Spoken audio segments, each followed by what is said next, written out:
Well, it was so late at night last night. I have no idea where I got you guys up to and what was happening last time I spoke.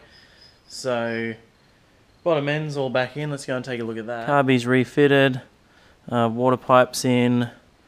I've been working on a little bit now as well. Side cover thingies back in.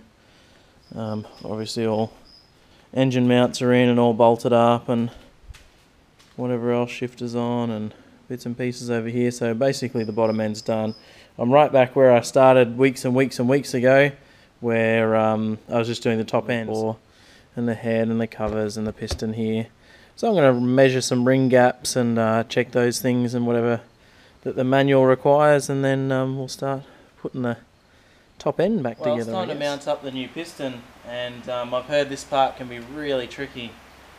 The piston going on is fine, and the I think it's called a gudgeon pin's fine, but these circlips that go into the end of the piston to keep it in, retain it in on the piston pin, I've heard it can be really tricky. So let's hope it's not one of these. Yeah, hope it's not one of these battles to just try and do something so simple. Piston's on.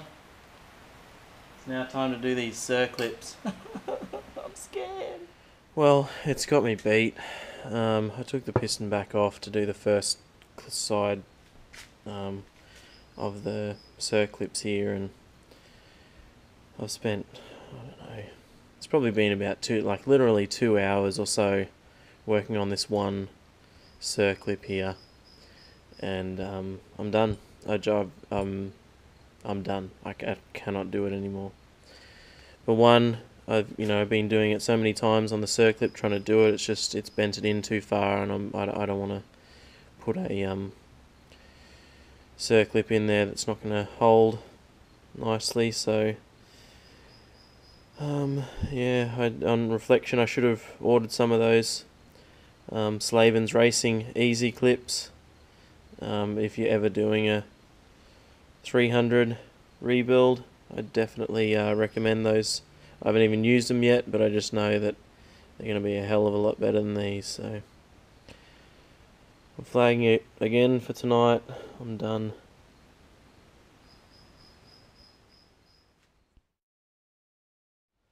Well, it's another night and we're back into it again.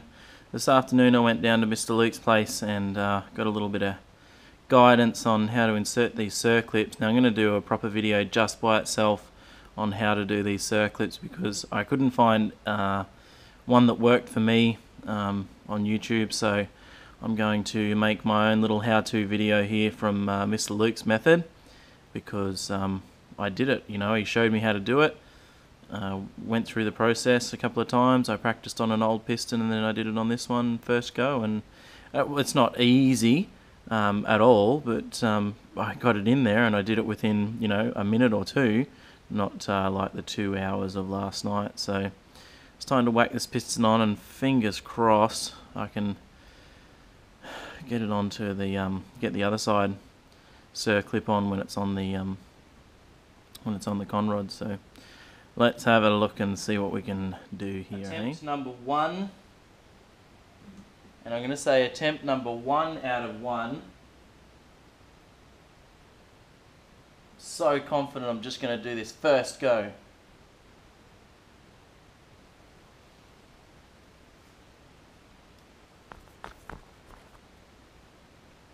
Circlip, ready to go.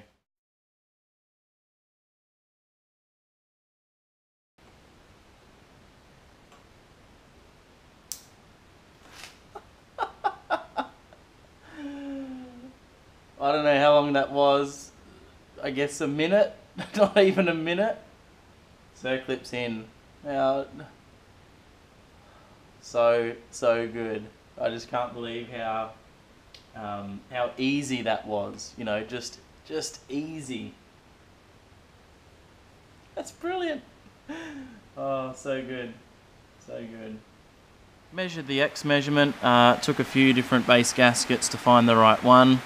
And so the X measurement, for those that don't know, I haven't bolted it down, but the cylinder comes up to top dead center. The cylinder's at top dead center, which is not perfectly at the moment. It's like just this little notchy bit here. You got to get it just right, and you've got this all bolted down. The X measurement is from this flat plane against the top of the cylinder head here to where the actual piston comes to. So it basically should rest against the straight edge there.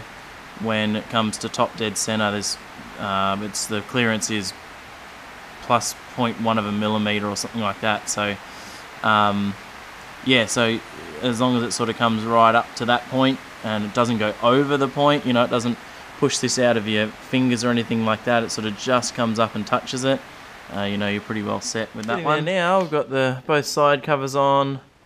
Obviously the cylinder was on before.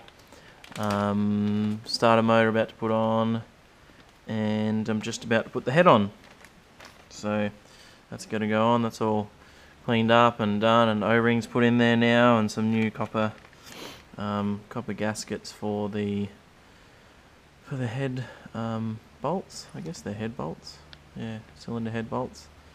And then yeah, starter on, and I'm gonna put the chain back on and run it through a few times. I've got to put water in and oil in, and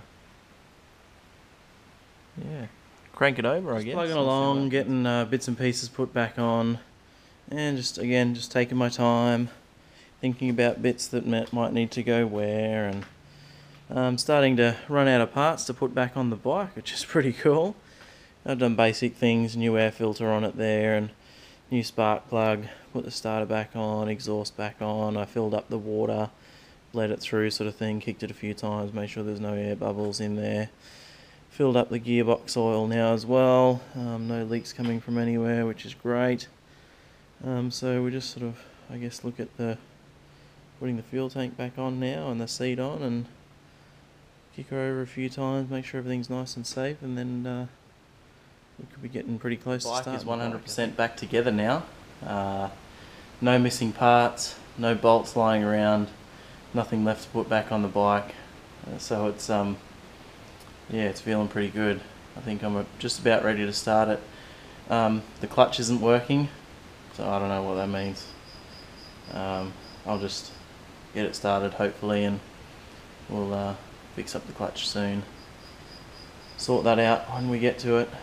It's super late at night again, but I think I've just got to start it. I've got to have a crack at it, see what happens.